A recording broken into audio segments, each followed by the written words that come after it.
1週間以上の長期の旅行に行くとき、服は何着持っていけばいいんだろうと悩んだことありませんか？今回は服の数を減らしながらもコーディネートの幅を広げられる9着で着回すカプセルワードローブをご紹介します。この方法は1日を通して寒暖差がある場所や春や秋のように気温が安定しない季節の旅行に特におすすめです。ぜひ最後までご覧ください。まずこの9着で着回すカプセルワードローブとはどんな方法かというと、もともとカプセルワードローブというのは最低限のアイテムで着回すというミニマリズムにも通じる考え方です。今回はその考え方を旅行向けに応用したもので、海外では 3x3 と呼ばれることもあります。具体的にはトップス、ボトムス、重ね着用の羽織物をそれぞれ3着ずつ合計9着持っていき、その9着を組み合わせながら着回していくという方法です。カウント方法は人によって多少異なりますが、スカーフやアクセサリーなどの小物、靴、パジャマ、下着などはこの9着に含まれないのが一般的です。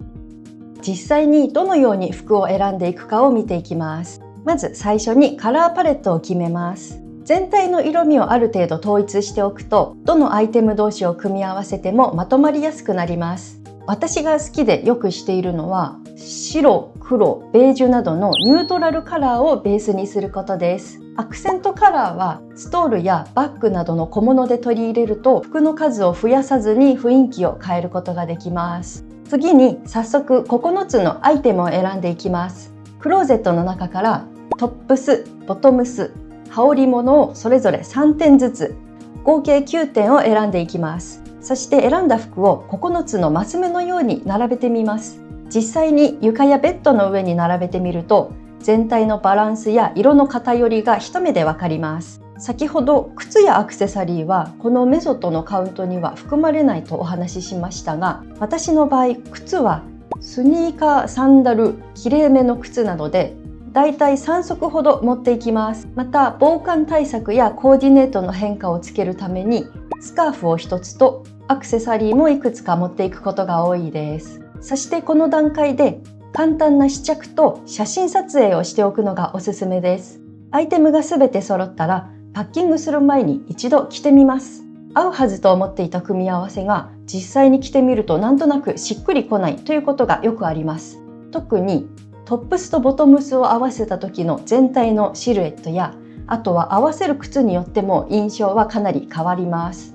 また旅行先で何を着ようと迷う時間を減らすためにも、試着したコーディネートをスマホで撮影して保存しておくと現地でとってもスムーズです。そして行き先によっては9着のトップス、ボトムス、羽織物だけでは少し不安という場合もあると思います。例えばフォーマルなレストランに行く予定がある時やアクティビティに参加する予定がある時はその場に合った服が必要になりますよね。そういった場合は必要に応じてプラスアルファのアイテムを追加します。私の場合レストランに行く可能性があるときはシワになりにくい素材のワンピースを1枚持っていくことが多いです。また普段からスカートをよく履く方であれば3着のボトムスの中に履き慣れたスカートを入れておくのも良いと思います。